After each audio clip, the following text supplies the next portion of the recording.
What's going on? It's your boy Adonis, and I just got done watching the extended edition of Batman v Superman: Dawn of Justice. Let me tell you what I think about it. So let me start out by saying I actually enjoyed the original theatrical cut. Yes, I know that there was a lot of issues with that movie, mainly being storytelling. It was all over the place. There were things that made zero sense. The way it would jump from scene to scene would just completely take you out of the movie. So yes, I understand. But even with all those things, I actually enjoyed the original theatrical edition. However, we have a new edition, the unlimited, unrated, extended edition, and let me tell you how I feel about it. I'm gonna cut straight to the chase. I don't wanna hold you guys here too long. This shit is beast-like. Super duper beast-like. First thing, Clark actually has a story arc in this movie.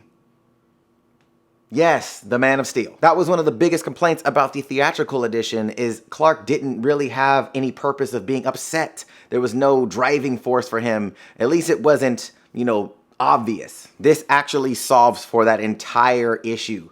He has focus, there's drive there. He's going after trying to figure out what's going on with the Batman, who the Batman is. He's doing his own research. You see him in the field being a reporter. It was prime, and you got to really be on Clark's side and understand why he's so pissed off. And then when it gets to the fight, you see the conflict there within him, trying to be good, but at the same time trying to save his mom. It was done extremely well, and it really pisses you off to be like, damn it, why wasn't this in the theatrical release? Second thing, Lois actually has a good, solid arc in here. It's not just her damsel in distress. There's things you see her doing some ballsy ass stuff. You finally see the scenes that we didn't get to see in Africa with her. Makes way more sense now. You see some other things that we didn't get to see at all when she actually goes to, look at the bullet and go through that whole process and learning where this bullet came from and finding all those things about Lex. You see the creativity that she has. You see the hustle that she has. She's trying to figure stuff out, trying to piece things together. You didn't see that in the theatrical release. You saw very little of that and just a lot of damsel in distress.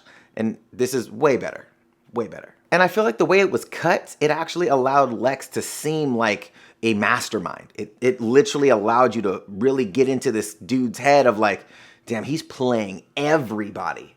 It was done way better. And I think a lot of it had to do with how it was edited. Now I watched it completely through, and it felt like it was shorter.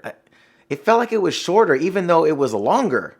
And it was just because the pacing was way better. They actually moved some scenes around. They weren't in the same order that the original theatrical release was in, but it flowed way better. Batman's story arc gets improved as well. It's not a drastic improvement like Clark's or Lois, because he probably had the best story arc in the theatrical release. But it did improve, so when you started to see the conflict between him and Superman, you definitely felt like, okay, what's going on? Like, whose side am I on right now?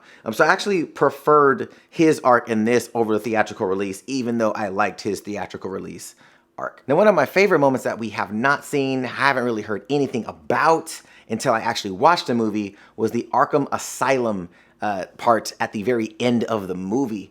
Now, Batman goes to see Lex Luthor, tries to brand him. They start talking. He's telling him, you know what? Lex is talking about how he's crazy, he's psycho, these things. And he's like, yeah, I know there's a lot of institutions that can take care of you for this, blah, blah, but you're not going to those. You're going to Arkham. And I was like, oh, shit. That was, wow.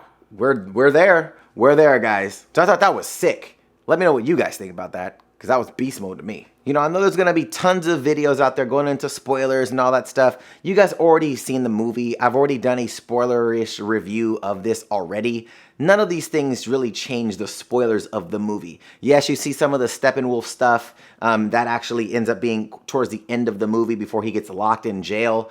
So some of those things are in the movie. They're not spoilerish. They're out there already. But that's what I really feel about the movie. I thought it was so much better. And I know Zack Snyder was saying that the movie that he wanted to be released was this release, but it was too long for WB. So who's at fault? I don't know. I really don't care. I really enjoy this cut. But let me know if you guys have seen it, what you think about it. Let me know in the comment section down below. If you guys like this recap of Batman v Superman, the extended edition, give me a thumbs up button, show your boy some love. And if you haven't subscribed to the channel yet, you're gonna wanna do that. Hit that APP logo in the corner to subscribe to the channel, or if you're on mobile, hit the subscribe button. And if you're on Snapchat, follow your boy at Adonis Xavier. I am doing a giveaway with Ismahawk. Stay tuned to this channel in the next 2 or 3 days. You're gonna see a ridiculous video and a ridiculous giveaway. Stay tuned. All right, guys.